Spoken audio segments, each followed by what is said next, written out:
मस्जिदों में जैसे आपको पता है कि इस साल नमाज ईद का इंतज़ाम यहाँ हमारे यहाँ यूके में नहीं है, तो क्या ये ईद की नमाज घर में पढ़ सकते हैं? बिस्मिल्लाहिर्रहमानिर्रहीम। जैसे मौजूदा हालात बने हुए हैं, नॉर्मल तो हुक्म यही है, सुन्नत यही है कि ईद की नमाज किसी बड़े खुले मैदान में होनी चाहिए या किसी बड़ी जामे मस्जिद में होनी चाहिए। लेकिन अगर कुछ ऐसी सिचुएशन पैदा हो जाए कि वहाँ पर ईद की नमाज नहीं हो सकती, तो आप घर के अंदर भी ईद की नमाज पढ़ सकते हैं।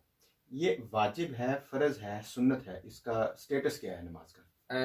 ये हमारे नज़दीक, अनाफ के नज़दीक, ये वाजिब है नमाज अच्छा, ईद तो की। अगर ये छूट जाए किसी की ना पढ़ सकें तो वो, या क्या इसकी कज़ा है या क्या है फिर? इसकी कज़ा तो नहीं है, लेकिन अगर किसी की नमाज ईद कज़ा हो जाए, यानी वो नहीं पढ़ सका, तो उसके लिए हज़रत अनस बिन मालिक रज़ी अल्लाह ताला अन्हु, किताबुल ईदैन से बुखारी में हदीस पाक है कि आप 2 रकात नमाज आके घर में पढ़ लेते थे। और हमारे उलमा ने यह भी कहा है कि जो नमाज ईद नहीं पढ़ सकता या उसकी छूट गई है, तो वो 4 रकात नमाज चाश्त के घर में आके पढ़ ले, अल्लाह रब्बुल इज़्ज़त उसको उसका अजर अता फरमा देगा। यानी ये मुतबादिल नहीं है ईद का, लेकिन ये है कि जो इंसान के अंदर एक एहसास मारूमी होता है कि आज ईद का दिन था और मैं अपने रब की इबादत नहीं कर सका, तो वो 4 रकात नमाज चाश्त के पढ़ ले तो अल्लाह रब्बुल इज़्ज़त उसको सवाब दे देगा। और अगर कोई सुस्ती से छोड़ दे, एक तो है ना कि छूट गई, एक सुस्ती है, आपने कहा चले सो लेता हूँ मैं थोड़ा सा, रमज़ान में बड़ा मतलब मैंने सहरी भी की है, तो अगर कोई सुस्ती में छोड़ दे तो गुनाहगार होगा, क्योंकि वाजिब है और तर्क वाजिब के ऊपर जो है वो गुनाह है। अच्छा, इसका नमाज का टाइम क्या है ईद का? ईद के नमाज की टाइमिंग ये है कि ये सूरज के तुलू होने के कोई 20 मिनट बाद, इशराक के जैसे टाइम? एग्जैक्ट वहां से लेके जवाल का वक़्त शुरू होने से पहले तक है। तो इसमें जिस वक्त भी आप पढ़ लें, मस्जिदों में ज़ाहिर है उन्होंने टाइम अनाउंस किया होता है, जी हाँ, लेकिन इस साल थोड़ा मुख्तलिफ है, तो जिस वक्त भी आप उसमें पढ़ लेंगे बिल्कुल तो पढ़ आपकी सकते हैं। नमाज जायज़ है, दुरुस्त है।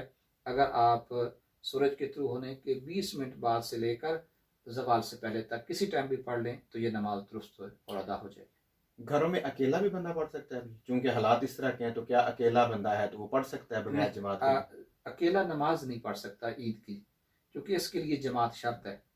अब तादाद में इख्तलाफ है कि अहनाफ के यहाँ भी इमाम आज़म अबू हनीफा रज़ी अल्लाह तआला अन्हु फरमाते हैं कि इमाम के अलावा कम अज़ कम 3 लोग होने चाहिए।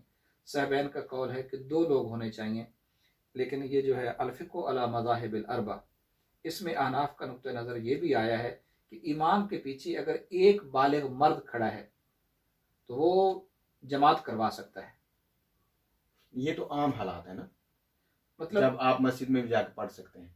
मैं आज की सिचुएशन में, जैसे अब मैं घर में अकेला ही हूँ, मेरे घर में और कोई बालग मर्द नहीं है, तो क्या मैं अकेला पढ़ सकता हूँ या बच्चों को शामिल शामिल कर सकते हैं? नहीं, कम अज़ कम एक बालिग, चूँकि औरतों और बच्चों पर ईद की नमाज लाजिम नहीं है, उन पर वाजिब भी नहीं है। वो पढ़ेंगी तो उनकी तरफ से ये नफल का दर्जा रखता है, औरतें पढ़ें या बच्चे पढ़ें। कम अज़ कम इमाम के साथ एक बालिग मर्द का होना ये लाजमी है, इसके बगैर ईद की जमात नहीं होगी। वैसे अगर वो अकेले नवाफिल पढ़ना चाहें तो वो पढ़ सकते हैं। तो अगर बालिग मर्द है, जी ये चीज़ मैं क्लियर करना चाह रहा हूँ अपने लिए भी और सुनने वालों में, ऑब्वियसली बालिग मर्द है, लेकिन उसके पीछे जो है वो औरत, उसकी बीवी या बच्चे खड़े हैं, वो नाबालिग बच्चे नाबालिग हैं, क्या उसकी ईद की नमाज हो जाएगी क्योंकि वो तो बालिग है? नहीं, चूंकि उसकी उसकी जमात के वो लिए नफल कम नहीं अज़ आएगी। कम, यस, कम अज़ कम एक उसके पीछे बालिग मर्द का होना ज़रूरी है। तो हम ये फिर समझे हैं कि अगर कोई घर में पढ़ना चाहता है तो वो पढ़ सकते हैं जिनके घर में कम से कम 2 बालिग मर्द मौजूद हैं। जी जो बिल्कुल, अकेला है फिर वो क्या वो करेगा? नफल पढ़े, वो चाश्त के 4 नफल पढ़ ले, या अगर इसी तरह खवातीन हैं वो नवाफिल पढ़ ले उसी वक्त में, इशराक से लेके तो जवाल वो से पहले जवाब से तक। पहले तक इसमें वो पढ़ ले। तो अब दूसरी सूरत में आते हैं कि अगर वो हैं घर में 2-3 अफराद जो कि जिनके ऊपर वाजिब है, तो उसका तरीकाकार फिर क्या होगा, वो कैसे पढ़ेंगे? इसका तरीका वही है कि जैसे हम नॉर्मल ईद की नमाज पढ़ते हैं जमात के साथ मस्जिद में, कि इसके लिए अजान और इकामत नहीं होती। सबसे पहले इसकी जमात होती है और इसका खुतबा पढ़ना ये सुन्नत है। और जमात का तरीका वही होगा कि इमाम साहब के पीछे नियत करके 2 रकात नमाज ईद उल फितर वाजिब जायद 6 तकबीरों की, मुंह तरफ किबला शरीफ के पीछे से इमाम के अल्लाह अकबर जैसे कि हम मस्जिद में पढ़ते हैं। जैसे नियत करते हैं।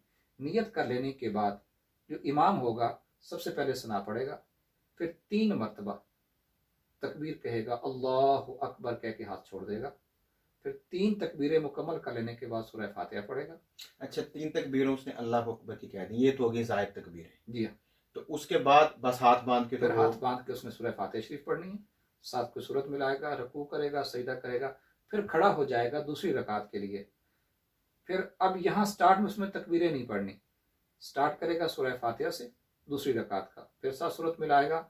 अब वो जायद तकबीरें जो हैं रकू में जाने से पहले 3 पढ़ेगा, अल्लाह अकबर अल्लाह अकबर अल्लाह अकबर, तीनों मरतबा तकबीरें कह के हाथ छोड़ता रहेगा। ठीक है। और चौथी तकबीर पर वो तकबीर कहते हुआ रकू में चला जो जाएगा, कि रुकू की तकबीर है, जो रकू की तकबीर है।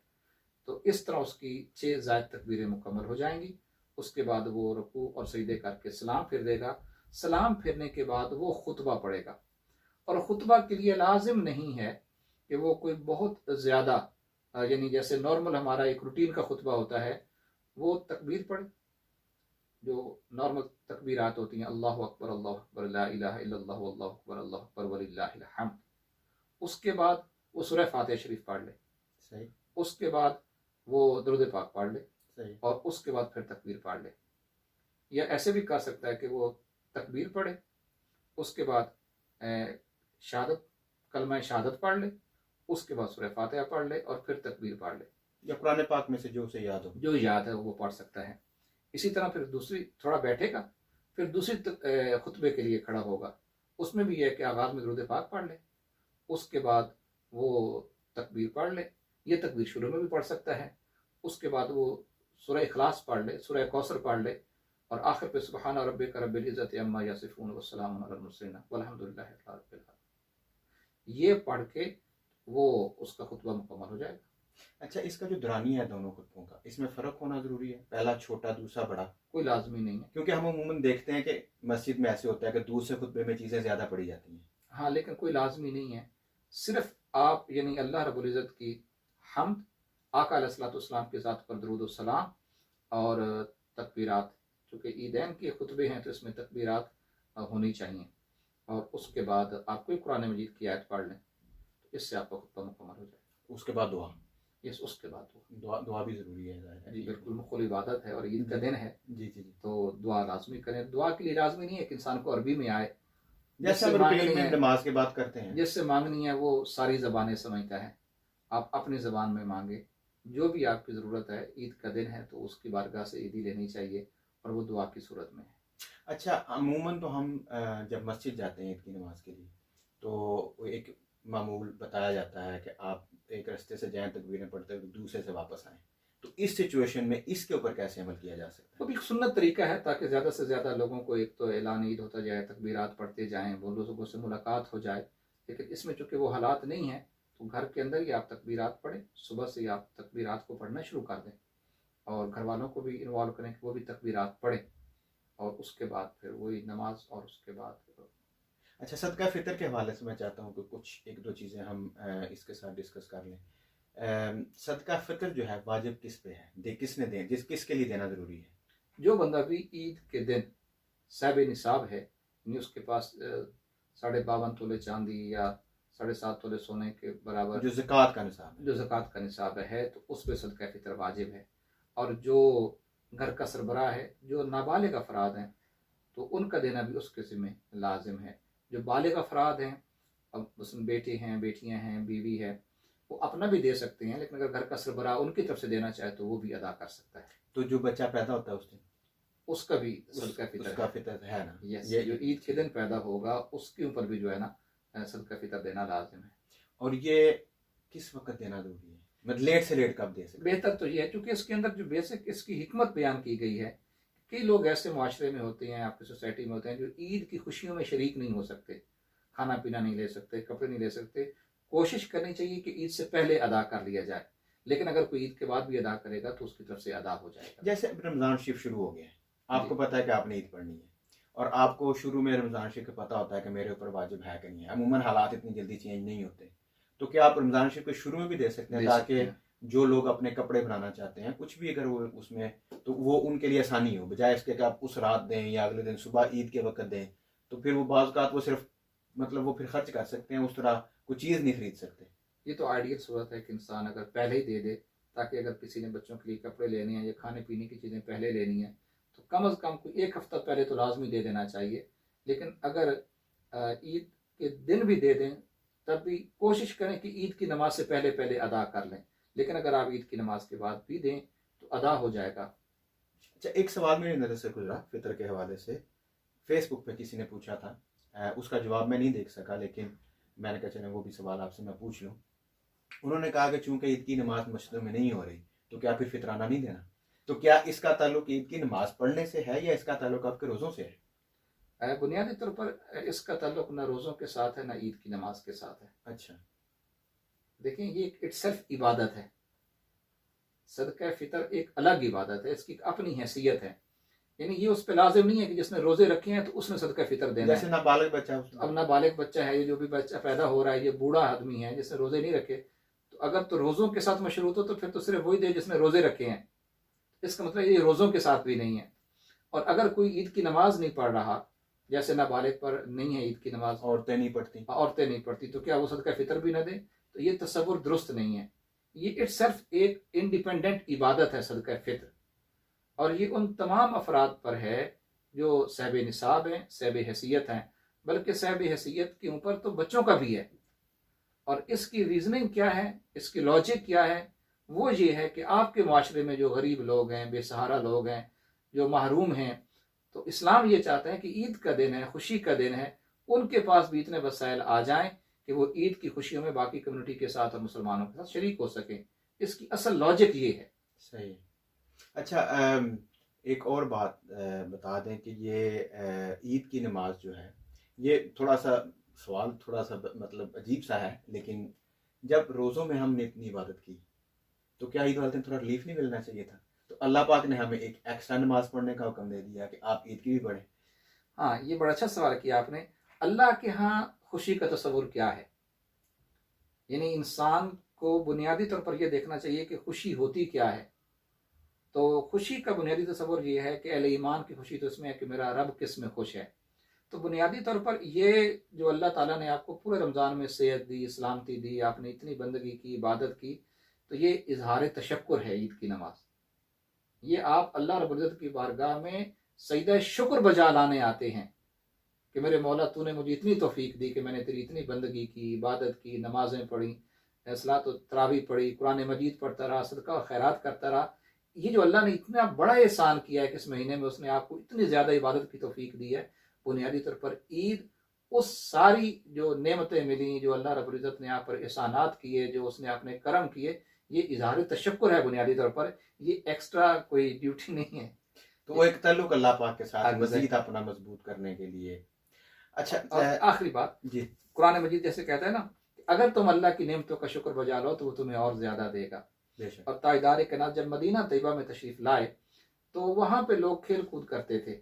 आपने फरमाया कि अल्लाह ने तुम्हें उससे बेहतर दिन दे दिए हैं कि तुम उसमें जो है ना आला से आला कपड़े भी पहनो, अच्छे से अच्छे खाने भी बनाओ, और अपने दोस्तों रिश्तेदारों से मुलाकात भी करो और एंजॉय भी करो। अच्छा, एक और कॉन्सेप्ट हमारे यहाँ है, हम भी बचपन में ऐसे ही करते थे कि जो ही चांद रात हुई शुरू, ईद का ऐलान हो गया, तो हमने समझा अब वो जो इबादत हैं वो ठप कर दें और अब मौज मस्ती शुरू कर दें। यही कुछ होता है चांद रात पे। अमूमन लोग जो है वो समझते हैं जी अब हमारी वो जो एक रमज़ान शरीफ का एक पहलू था रूहानी और वो इबादत, वो अब ख़त्म हो गया, अब हम रिलैक्स भी हो सकते हैं और अब हम जो मर्जी करें।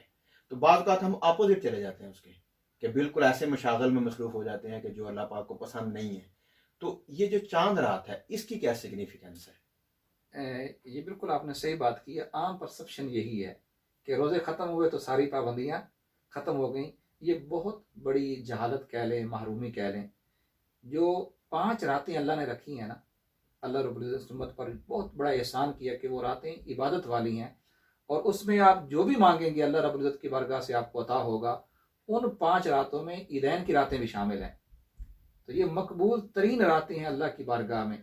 कोशिश करनी चाहिए कि इन रातों के अंदर इंसान अल्लाह की इबादत करे, बंदगी करे, जिक्र अस्कार करे, और जो उसकी कोई कमियां कजियां रह गई हैं, जो पीछे वो नहीं मांग सका, या कुछ महरूमियां रह गई हैं जो उनका इजाला नहीं हो सका, तो अल्लाह रब्बुल इज़्ज़त की बारगाह में चूंकि ये ईद की रात है, खुशी की रात है, उसने खुद हुक्म दिया कि अपने आका अलैहिस्सलाम का मामूल मुबारक किया था कि बच्चों को ईदी दी जा रही है, फैमिली के मेंबर्स को ईदी दी जा रही है, गरीबों, यतीमों, मस्कीनों को ईदी दी जा रही है। तो मुसलमान की सबसे बड़ी ईदी क्या है कि उसे अल्लाह रब्बुल इज़्ज़त की बारगाह से उसकी ज़िंदगी भर के जो गुनाह हुए हैं उनकी माफ़ी की सूरत में ईदी मिल जाए, अल्लाह की रज़ा की सूरत में उसको ईदी मिल जाए। तो इस रात को कभी इस तरह की मसरूफियात में या सरगर्मियों में नहीं गुजारना चाहिए, बल्कि ये रात भी मकबूल तरीन रातों में से एक रात होती है जो ईदैन की रातें। मेरे पीरो मुर्शिद किबला मुरीद मिल्लत सैयद मुरीद हुसैन शाह साहब फरमाया करते थे कि ऐसे ही है जैसे कोई मजदूर 29-30 दिन मजदूरी करे और जब पैसे लेने के वक्त आए तो वो वहाँ से गायब हो। सुभान अल्लाह, ये बिल्कुल ऐसे ही है कि वो रात बेसिकली हम अल्लाह पाक से फिर ईदी लेते हैं ना, ऐसे कि ही हमने इतनी मेहनत की है तो अब हमें कुछ उसका अजर मिले। तो बिल्कुल अगर वो लेना चाहते हैं फिर उस वक्त अल्लाह पाक की बारगाह में होना चाहिए आपको, हाजिर होना चाहिए इंसान। और खुशी का तसव्वुर। अब इसको आप ईद के दिन के साथ भी शामिल कर लें साथ के ईद वाले दिन भी फिर हम ऐसे करते हैं कि दफ़ा हम नमाज में सुस्ती कर जाते हैं कि वो 5 भी हम फिर फ़र्ज़ नमाजें भी उस तरह नहीं पढ़ पाते, कि वो एक हम समझते हैं चले आज ईद का दिन है। तो खुशी का तसव्वुर और किस हद तक आप कौन से मशागल में जा सकते हैं। बिल्कुल खुश भी तो नहीं है कि इस्लाम का जी बिल्कुल आप कुछ कर ही नहीं सकते, तो इसको आप बैलेंस कैसे करेंगे? देखो ना, खुशी का ताल्लुक इंसान के तसव्वुरात के साथ होता है। मैं अक्सर कई बार यहाँ फंक्शंस में जाता था, लोगों को समझाता था कि किसी के शादी का फंक्शन है या निकाह का फंक्शन है ना, आमतौर पर हमारा कल्चर ये है कि हमारी बहनें, हमारी बेटियां वो एक ऐसा लिबास पहन के आती हैं जिसको अल्लाह और उसके रसूल पसंद नहीं करते, और वो समझते हैं हम एक खुशी में बैठे हुए हैं। दुपट्टा सर से उतार देना कॉमन सा एक है कि अब ये मैं खुशी मना रहा हूँ। हाँ, नमाज के वक्त ले लिया, जब ये महफिल में प्रोग्राम में जा रहे हैं किसी में जहाँ पे शादी, दुपट्टा उतारना हम समझते हैं कि ये खुशी का वो कॉन्सेप्ट। खुशी का बुनियादी तस्वुर जो है ना, तस्वुर वो आपके ख्यालात के साथ है, आपकी फीलिंग्स और एहसासात के साथ है। सबसे बड़ी खुशी की बात तो ये है कि अल्हम्दुलिल्लाह मैंने पूरा महीना अल्लाह रब्बुल इज़्ज़त की बंदगी की, मैंने इबादत की है, मेरा रब मुझसे राज़ी हो जाएगा और मेरे सारी ज़िंदगी के गुनाह माफ़ कर देगा, जो मेरे हकूक़ुल्लाह में कोई कमियाँ कजियाँ रह गई हैं। और दूसरी बात यह है कि अल्लाह रब्बुल इज़्ज़त ने इसको खाने पीने का दिन ताजदार कायनात ने करार दिया है। अच्छा जो आप अफोर्ड कर सकते हैं, हलाल खाएं, अच्छा लिबास पहने, फैमिली पे खर्च करें, अपने बच्चों पे खर्च करें, अपनी बीवी पे खर्च करें, उनको तोहफे तोहफ़े लेकर दें, उनको बाहर लेके जाएं, उनको अच्छा से अच्छा खाना खिलाएं। तो बुनियादी तौर पर तो खुशी का यही कॉन्सेप्ट है। खुशी में क्या होता है कि आप अच्छा लिबास पहने, अच्छा खाना खाएं, अपनी फैमिली मेम्बर्स को मिलें, और इससे भी एक बड़ी खुशी होती है कि इंसान दूसरों की खुशियों में शरीक हो जाए। जैसे ये इस्लाम ने किया और शरीयत ने किया कि जो महरूम लोग हैं, जो बेसहारा लोग हैं, आप ईद के दिन जाके उनका सहारा बने, उनको अपनी खुशियों में शरीक करें। तो बेसिक खुशी का कॉन्सेप्ट यही है कि इंसान महरूम लोगों की खुशियों में शरीक हो, उनको फैसिलिटेट करे, उनकी जो महरूमी है उसका इजाला करे, और फिर अपने फैमिली मेम्बर्स को वो टाइम दे। देखिए ना, ईद के दिन आम तौर पर नवाफिल पढ़ने से मना किया गया कि आप फर्ज नमाजें तो लाजमी पढ़ें, उसमें तो कोई नहीं है, लेकिन जो एक्स्ट्रा इबादत होती है उसकी जगह आप ज़्यादा टाइम अपनी फैमिली मेम्बर्स को दें, दूसरों को भी शामिल करें, दूसरों को शामिल करें। अच्छा, तो इसमें नया लिबास पहनना, इसकी कितनी अहमियत है? और अगर आप नया लिबास नहीं अफोर्ड कर सकते, पुराना पहन रहे हैं, तो उसका क्या ईद पे वो भी? बुनियादी तौर पर इसका ताल्लुक भी आपके तस्वुरात के साथ और आपकी फीलिंग्स और एहसासात के साथ है। अगर तो अल्लाह ने आपको वसाइल दे रखे हैं तो आप लाजमी अच्छा लिबास पहने। नए का तो तस्वुर नहीं है, लेकिन अच्छा लिबास हो, साफ सुथरा हो, खूबसूरत हो, जिससे इंसान को एक फ़रत नसीब हो खुद भी। तो बच्चों के लिए भी सेम है। अब देखो ना, बच्चे ईद के मौके पर इस तरह की डिमांड करते हैं कि अच्छा लिबास होना चाहिए, या कोई ऐसा तोहफा उनको मिलना चाहिए, या ईदी की सूरत में कुछ उनको मिलना चाहिए। यही तस्वुर है ताजदार कायनात का दिया हुआ, इस्लाम का दिया हुआ, कि लाजमी नहीं है कि अगर आपने अपने आप को मुश्किल में भी नहीं डालना। अब अगर वसाइल इजाज़त नहीं दे रहे तो आपने कहा नहीं, चूंकि कोई फ़र्ज या वाजिब नहीं है कि लाजमी आपने नए ही कपड़े पहनने हैं तो आपकी ईद होगी, अदरवाइज नहीं होगी। नहीं, अगर आपके पास अच्छा लिबास है, साफ सुथरा लिबास है, धुला हुआ है, पाकीज़ा है, आपको जच रहा है, अच्छा लग रहा है, तो ये बुनियादी तस्वुर है ईद का।